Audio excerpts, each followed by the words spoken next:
So I'm Ariel Volk. My pronouns are she, her. I'm the Director of Strategic Initiatives at Galvanize Action and the One for All Committee, which is our founder, Jackie Payne's Unconnected PAC. I oversee all of our national and our expansion state partnerships, and I am based in Columbus, Ohio. And I'm going to hand it over to Aruj to introduce herself. Hey y'all, my name is Aruj Mughal, she, her pronouns. I'm the Director of Partnerships and I'm based in Baltimore, Maryland. I oversee our engagement and strategy with allies and partners in our Tier 1 states. So that's Michigan, Pennsylvania, Wisconsin, and Ohio. I also really want to give a shout out to our colleagues that are supporting in a big way from behind the scenes. Allie Willis, our Senior Comms Manager, Kristen, our Chief Strategy Officer, and Rachel Firestone, our Director of Research. Thanks, y'all, and everyone who is here today. Thanks for making the time and space for being here today. And we are all definitely so busy in work and non-work ways. So thanks for choosing to join us, and we're happy to be in community with y'all.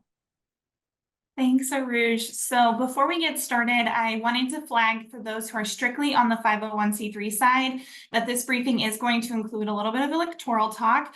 We're going to be digging into some of our hot off the press research findings about the attitudes and the beliefs that are most likely to predict how moderate white women are going to vote this November.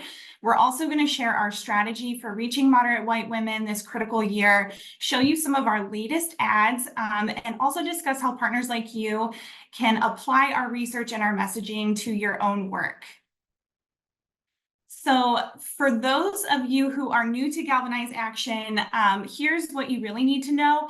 We were founded in the wake of the 2016 election to address the rise of authoritarianism and toxic polarization in this country and to fill the gap that we saw in the field to reach moderate white women. So over the past 6 years, we've developed a proven and effective approach to find, connect with, and move moderate white women to defend democracy and advance progress. We did this in 2020, we did it in 2022, and we plan to do it again this year.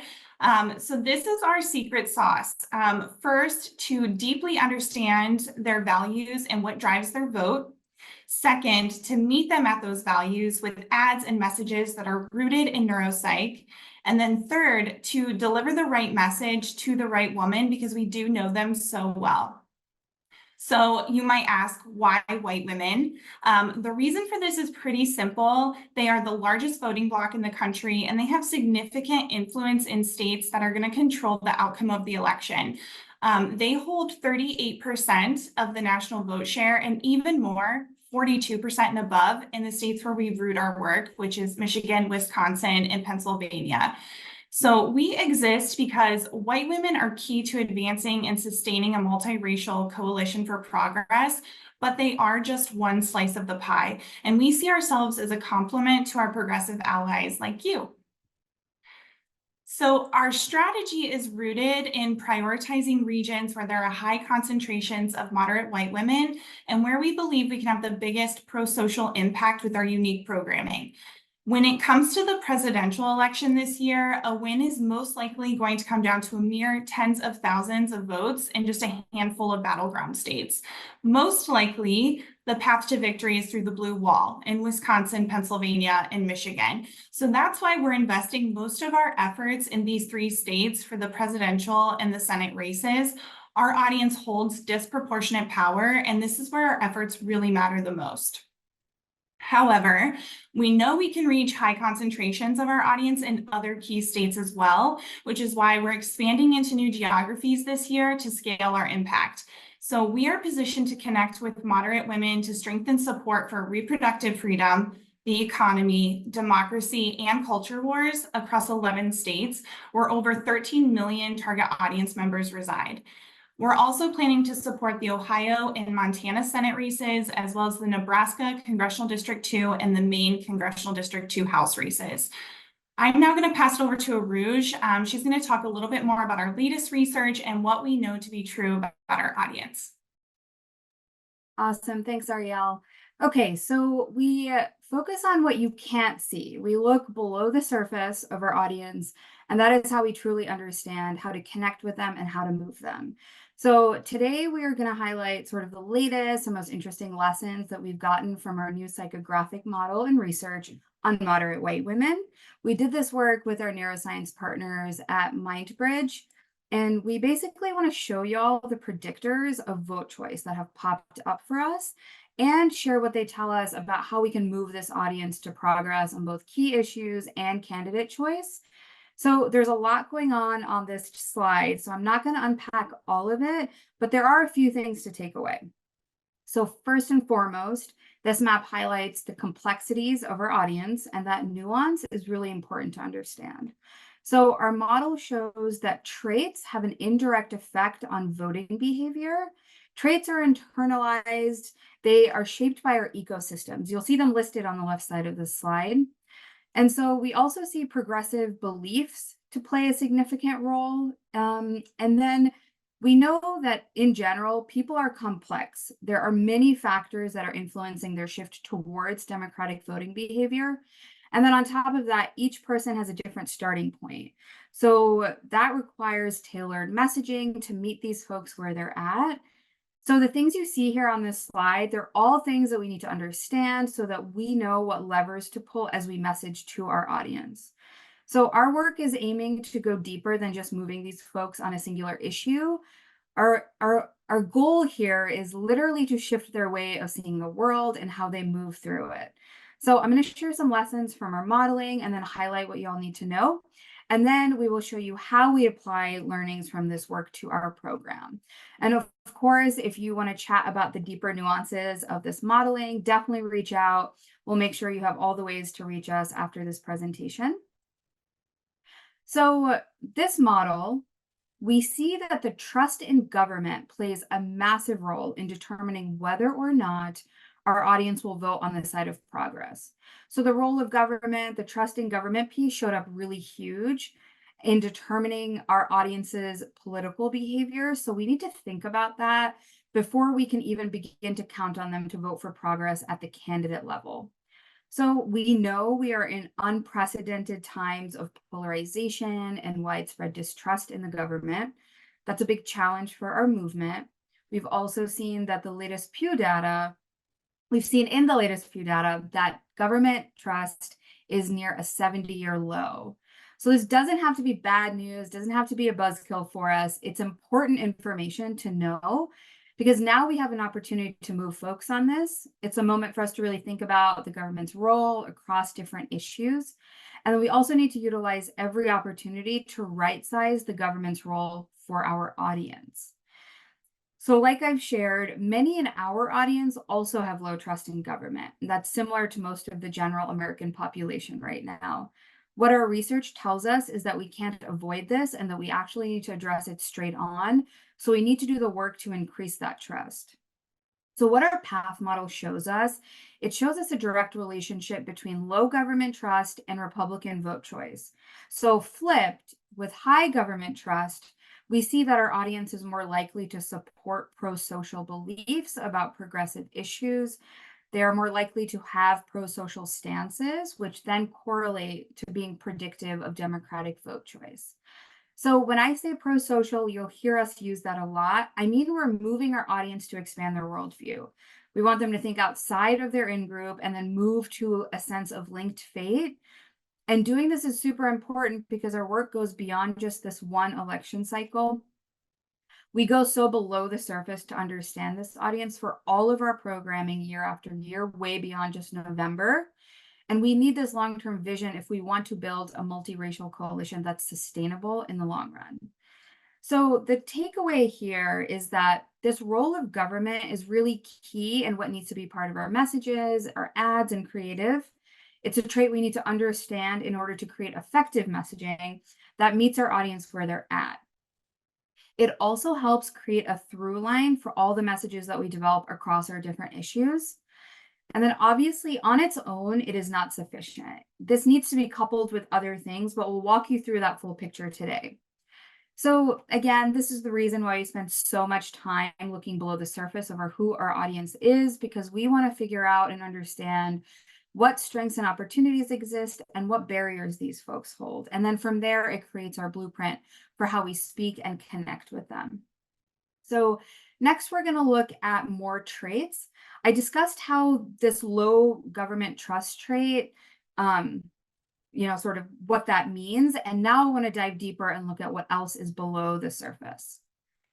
So out of all the inputs in this modeling survey, these traits were the most predictive of moderate white women voting for Biden versus Trump. So the ones that popped the most for our audience are internalized sexism, colorblindness, social significance, and the role of government. Within the role of government, you also see authoritarianism pop up. So another thing to keep in mind when you're looking at this is that we all hold a certain level of these traits, but they manifest differently across our communities. So there are two themes that stick out when we look at these traits. There's a theme of control versus chaos, and there's a theme of abundance versus scarcity. So we know that our audience is feeling chaos over control and then scarcity instead of abundance. And so by knowing their starting point, it gives us an opportunity to move them back over to the side of progress. So as the right stirs up the chaos and scarcity mindset, we are aiming to establish control and abundance in our audience's mind. So by looking at these traits, we get insights into their worldviews, their mindsets, and they tell us a story. And so from there, we can apply the lessons to our program. So next, we're going to look at issues. There's a major value in understanding sort of where this audience is when they're starting out on issues, especially for the most sticky and complex ones. So here on this slide, we've listed the ones that are pulling moderates towards candidates in either direction. So what this slide highlights is the issues that stuck out as most polarizing for our audience and where we have an opportunity to move them. So number one, across the board, if you look in this blue box on the left side of the slide, is economy.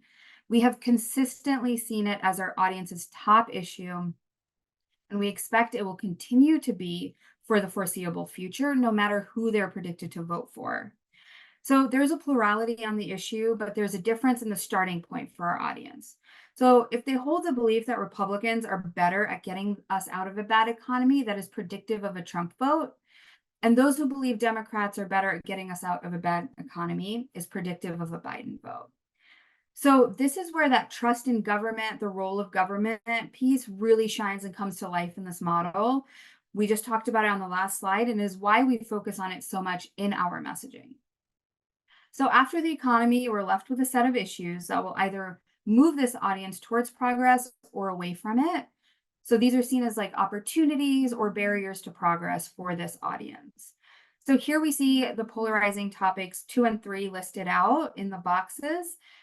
These help us determine where folks are at in either direction. So the second strongest predictor of a Trump vote here was opinion on gun reform, and the third was immigration. And then the second strongest predictor of a Biden vote was gender equity and education, and the third was gun reform. So simply put, if you have positive feelings toward gender equity and education and gun reform, predictive of a Biden vote. If you hold strong negative feelings, such as feelings of anti-gun reform or anti-immigration, then that's predictive of a Trump vote. And this all makes sense if you take a step back, but the research that got us here is valuable because it allows us to develop laser-focused and research-informed messages and ads. And you'll also notice that abortion is not listed here as a leading predictor for either side, but we will definitely address this and how we're approaching it in just a little bit. So now I've sort of covered the highlights of our new modeling and our research and how they will inform our program this year. But I want to give a quick overview of what we're actually up to in the field, sort of the how, the implementation piece of our work. So all our programming is rooted in what we've learned about our audience for almost 6 years of research, in lab testing, in-field measurement, and so forth. So all our programming, so that's kind of all of it. But right now, what we're doing is running an 8-month digital broadcast campaign aimed at moving these moderate white women on key issues and their vote choice. So Galvanize Action's nonpartisan affiliate, Galvanize USA, has been in the field since May. connecting with over 9 million moderate white women across 11 states, talking about issues like the economy and reproductive freedom. And then at Galvanize Action, we're developing and testing ads and preparing to deploy starting in a couple of weeks. We'll connect with our audience's values and political behavior on key issues. And then One for All, as Ariel mentioned at the top, it's our executive director's unconnected PAC. So One for All is developing and testing independent expenditure ads for candidates that will deploy in late August. And the goal there is to shift moderate white women to vote for Biden and key Senate and House races in November. And so within all of that work, we've embedded 2 RCTs in a tracking survey to evaluate the effectiveness of this digital ad program in moving these women. So you've heard a little bit about what's below the surface for our audience and what may be driving them toward candidates in either direction. Now Ariel is going to further examine sort of how we apply these learnings and develop messaging on the issues in order to move our audience. Thanks, Aruj. Yes, so now we'll kind of dive into, okay, what is our approach to this? So as Aruj mentioned, the economy, so putting food on the table, gas money, rising healthcare costs, these are all top of mind for moderate white women. We ask our audience the exact same question every 2 months to gauge their top issues. And like clockwork, economy is the #1 issue that is keeping them up at night and what they're thinking about most when they cast their ballot in November. Economy is #1 across all segments of white women, and this is held true in almost all modern elections. So in this slide, we also see that abortion, healthcare, and immigration are currently shifting in importance. However, we do see that a percentage of our audience are choosing these other issues as their #1 thing that they're most concerned about. And we're going to continue to ask this question every 2 months up until November, with our final ask being about the choice they ended up making on election day. So now we'll talk through our inroads and our recipe for success on the economy, as well as other issues that may not be as predictive, but are still important this year. So our strategy for the economy is to proactively persuade our audience so they understand who has the back of working families like them. The recipe for success for messaging on the economy is, first, we need to actually identify the pain and the anxiety that they feel. So we don't want to just sweep it under the rug. What our latest Frameshift qualitative interviews told us is that the American dream is no longer white picket fences. It's really about putting food on the table. So we don't want to ignore the real pain and the anxiety that people are feeling right now when it comes to the economy. Second, we make our audience the hero of the story and right-size the position of the government as playing in a supporting role. So this is the foundation of the winning jobs narrative, which we've had a lot of success with, and we highly recommend others apply it as well, which essentially says the government supplies the resources, the tools, and the support, and your audience is the hero. This works well with our audience because it plays into their values of merit and authority and security. So we all want to be acknowledged for working hard, and our audience wants a hand up, not a handout. Third, we highlight tangible examples of what the government is doing for them. This needs to be very real, very specific, and should be directly tied to something the government has done to help their lives. For example, the passing of the telehealth bill post-COVID, it allows elderly folks to not have to travel into town to find a ride or spend gas money in order to go to their doctor's appointments. Next, we illustrate how by supporting progress on this issue, their in-group is going to be better off and is going to thrive. And then finally, we tie all of this together and make sure that they understand that not only their in-group will thrive, but we want to extend that compassion to their out-group as well. Our messaging focuses on slowly and steadily developing linked fate. So we aren't just moving them toward progress in one election, but really over the long term. We have to give our audience control and put them in an abundance mindset, as Aruj mentioned, because we know the right is going to stir up a scarcity mindset for them. And this is a really powerful weapon for the right, and it can lead our audience to choose the strongman candidate if we don't work to combat it. Our economy ads, they're effective because they acknowledge the real struggles that people are facing, which makes our audience feel seen. We also want to convey that there are things the government can and is doing to help. So by talking about concrete strategies to help families make ends meet, such as government-funded childcare programs, capping the cost of insulin, we stay solutions focused and we can be clear about who delivered for them so they really know who has their backs. This is one of our new ads, insulin, which you'll see provides a tangible example of how the government has helped their family while also tapping into compassion and in-group care. And this ad is effective at moving moderate white women positive 20 percentage points. My older sister was diagnosed with diabetes at 8 years old. Having diabetes at a young age is already difficult, but the real challenge is affording the high cost of insulin. So when my husband was diagnosed with diabetes, I knew it was going to cost a lot to keep him healthy so we can enjoy our golden years together. That's why it's so reassuring to know this administration capped the cost of insulin at $35. It's a big relief, and it means we have more to spend on enjoying our golden years. My older sister.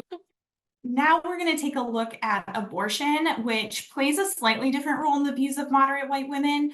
If you look at where our audience was prior to Roe v. Wade being overturned in the summer of 2022, things were status quo. So the majority of our audience grew up under Roe v. Wade. They understood the rules of the road, and it really made sense to them.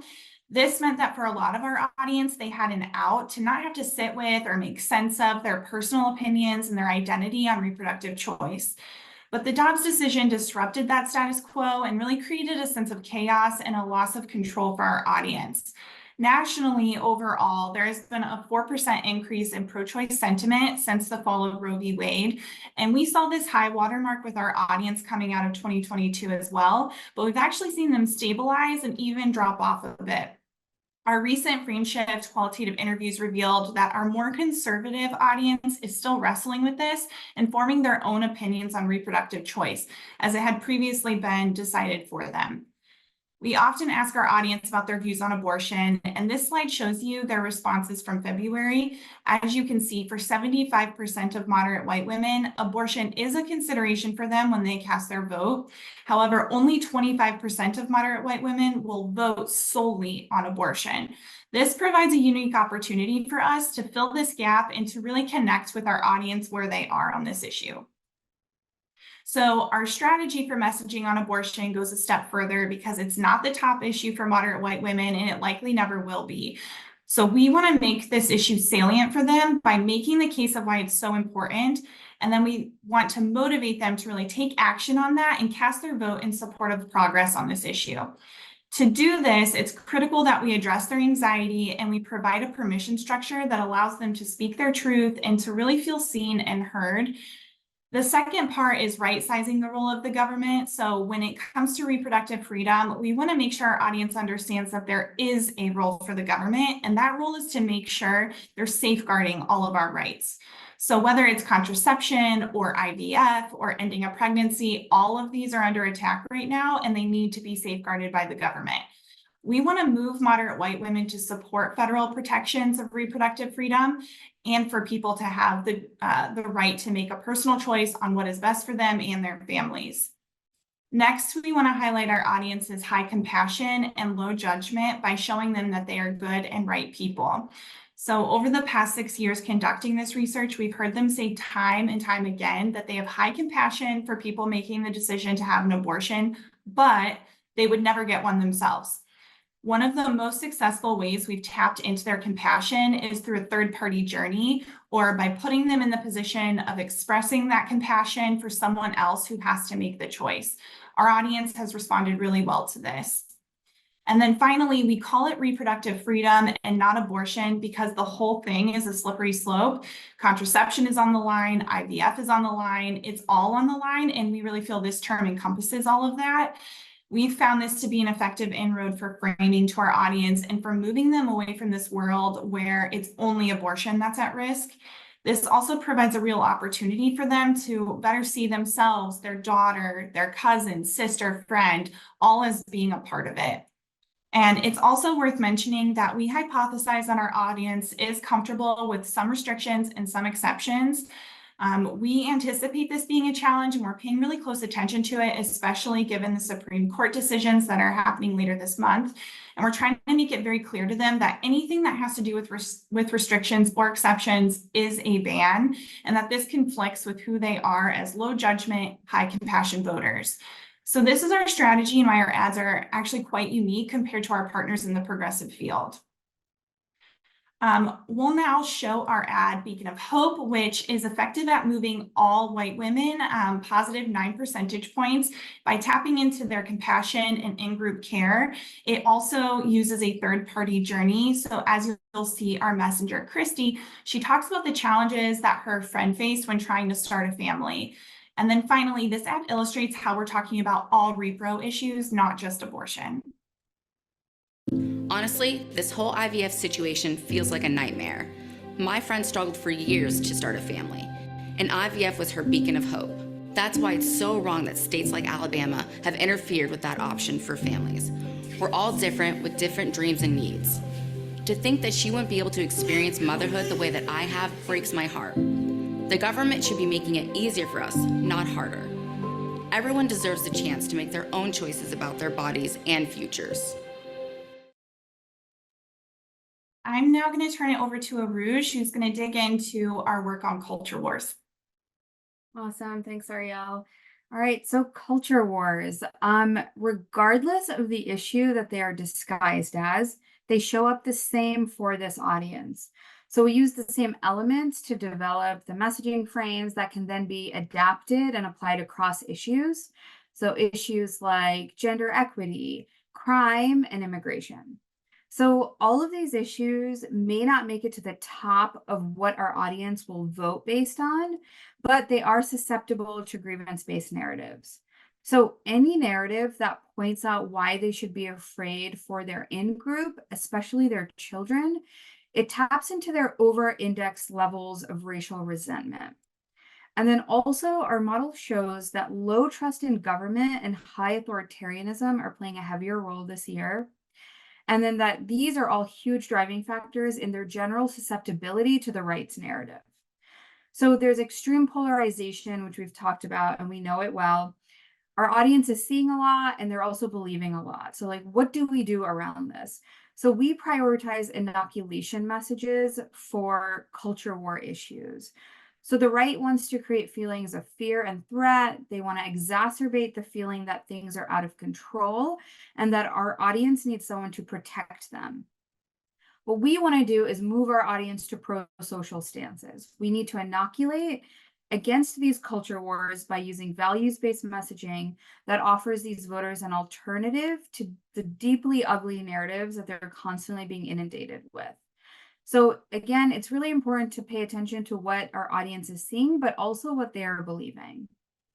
So we've talked about our strategy overall, which is inoculation. Here are some tips in general on messaging on culture wars, keeping this inoculation strategy in mind. So first, we want to validate the discomfort of this audience without tipping into fear. Our audience needs to feel seen. They need to feel heard in order to even receive our message. So we want to normalize the anxiety while also dispelling it. And even if it's a perceived fear, we need to name it, and that cuts across all culture war issues. So second, we want to center their desire to be seen as good people. So we need to appeal to that and give them a hopeful, solutions-oriented team that they can identify with. Third, we want to center their in-group. So we tap into values of compassion and in-group care by talking about all children or all people, including immigrants, for example, in a way that leads to social benefit for them. But we do need to identify how their in-group is taken care of as well. So the last piece here is that we address how their in-group is better off by supporting progress, and then we can bring in this sense of linked fate. So sort of if we validate their concerns and we center them as good and compassionate people, we can then attempt to shift their care from in-group to out-group. And then while we are doing this, we want to make sure we're striking a balance between not totally downplaying their concerns, but also not playing into this fear mongering. So here we're going to show you an immigration ad, but before we do that, I kind of want to reflect back on our audience's starting point. So we've talked about these themes throughout this presentation. There's this abundance versus scarcity mindset. There's a chaos narrative. They envision this onslaught of people coming to the country. They have an image that violent crime is rampant. If they feel that it's happening, then we need to meet them where they're at and then talk to them like that. So this ad moved white women overall and moderate white women by 12 percentage points to agree that immigrants make America better for everyone. So it uses compassion as a softer approach to the issue in order to address the scarcity fears and create feelings of abundance. And we've been able to move folks by humanizing immigrants and showing how they're part of our audience's in-group already. So we'll show you the ad now. Some places are too small. America isn't one of them. We have so much to go around. When small-minded people say we don't have space for families dreaming of a better life, remind them of our past. We've always been a place of welcome, a place of opportunity, a place that is made better by the people who make their homes here. We have room for everyone. America has never been small. Okay, thank you. So great. So now y'all have seen our ads. I want to wrap up this messaging section. So I'm going to take a step back really quick and take a look at the issues we've covered. Our messaging strategy varies across these issues. So we think about how to situate the role of government in our audience's lives in order to address that trait of low government trust. So for economy, we proactively persuade them on who has their back. You heard this earlier. We focus on centering our audience as the hero. The government is playing a supporting character role. The government is a tool, they're a resource. Our audience wants to be seen as working hard and not getting a handout.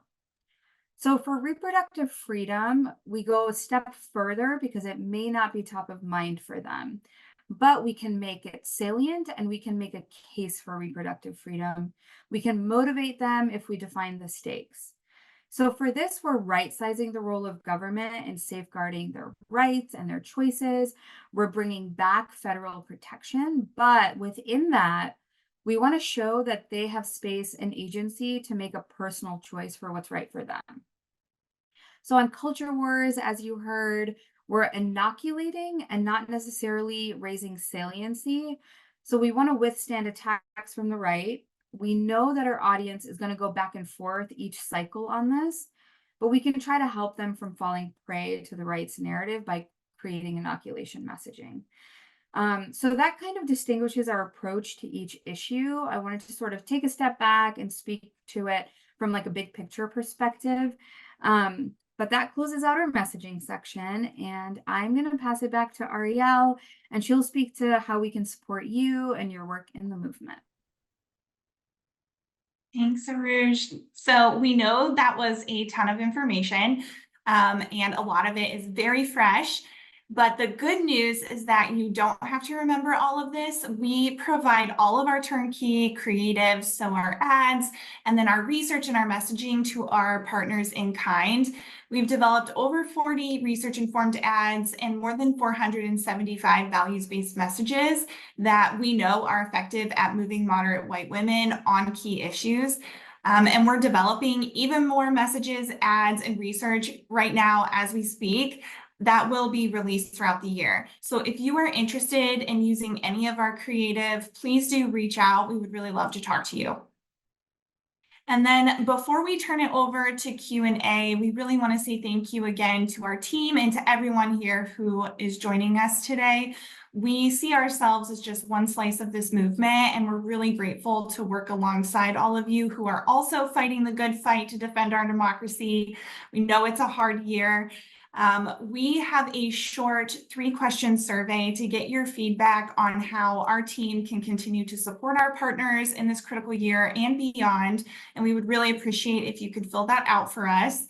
And then we will also share the slides, the recording, and some other helpful resources in a follow-up email.